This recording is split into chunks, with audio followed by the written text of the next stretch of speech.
मसौदा तैयार, 14 साल जेल और 25 लाख जुर्माने की सजा तय की गई है।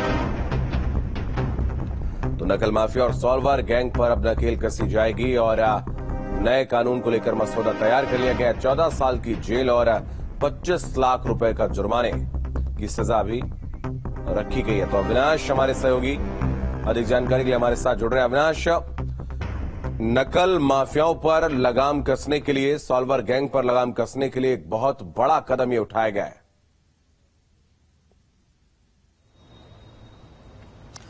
देखिए, निश्चित तौर पर नकल माफियाओं पर नकेल कसने के लिए सरकार की तरफ से जो ड्राफ्ट है वो बनकर तैयार है। और देखिए, दरअसल ये जो मसौदा तैयार किया गया है, ये प्रतियोगी परीक्षाओं में जिस तरीके से धांधली होती है, नकल होता है, और अगर हम बीते कुछ सालों की बात करें तो तमाम ऐसी प्रतियोगी परीक्षाएं संपन्न हुई हैं पूरे उत्तर प्रदेश में, जिसमें खुलकर धांधली की गई, तमाम सॉल्वर पकड़े गए और कहीं ना कहीं उसमें गड़बड़ियों की बात सामने आई। हालांकि उसको लेकर कार्रवाई हुई, एसटीएफ ने तमाम लोगों को गिरफ्तार किया।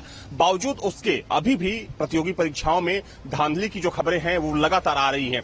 इसी को रोकने के लिए सरकार ने अब सख्त कदम अपनाया है और सरकार की तरफ से एक मसौदा तैयार किया गया है। देखिए, दरअसल इस मसौदे में अधिकतम जो सजा का प्रावधान है 14 साल है और जो अधिकतम जुर्माने का प्रावधान किया गया है वो 25 लाख रुपए है। जैसे कोई कोचिंग सेंटर या फिर कोई जो प्रिंटिंग प्रेस होता है, वहां से अगर धांधली में कोई लिप्त पाया जाता है तो उस पर अधिकतम जो जुर्माना है 25 लाख रुपए का लगाया जा सकता है। साथ ही में उस व्यक्ति को 14 साल की सजा हो सकती है। क्योंकि देखा जाए तो कई ऐसी प्रतियोगी परीक्षाएं हुई हैं बीते सालों में, जिसमें देखा गया है कि कहीं ना कहीं जहां पर जो क्वेश्चन पेपर तैयार होते हैं वहीं से गड़बड़ी शुरू हो जाती है और वहीं से पेपर को लीक किया जाता है, पेपर को आउट किया जाता है, बाद में उन तमाम पेपर्स को बेचा जाता है।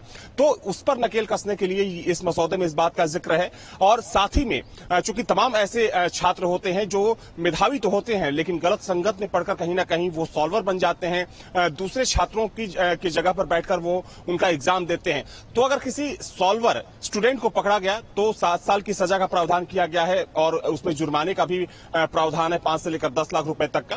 तो देखा जाए तो प्रतियोगी परीक्षाओं में जो धांधली जिस तरीके से हो रही है उत्तर प्रदेश में, उसको रोकने के लिए सरकार ने ये कदम उठाया है। हालांकि अगर हम बीते 5 से 6 सालों की बात करें तो पहले के मुकाबले प्रतियोगी परीक्षाओं में जो धांधली की खबरें हैं वो काफी कम हो गई है। क्योंकि पहले तमाम ऐसी परीक्षाएं होती थी जिसमें जमकर धांधली होती थी, खुलेआम पैसा चलता था, सॉल्वर बिठाए जाते थे। तो उसमें कमी जरूर आई है लेकिन ये पूरी तरीके से बंद नहीं हुआ है।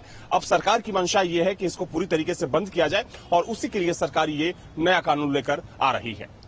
बिल्कुल, बहुत धन्यवाद आपका हमारे साथ जुड़ने के लिए, तमाम जानकारी के लिए बहुत शुक्रिया अविनाश। वक्त फिलहाल एक ब्रेक का, बने रहिए।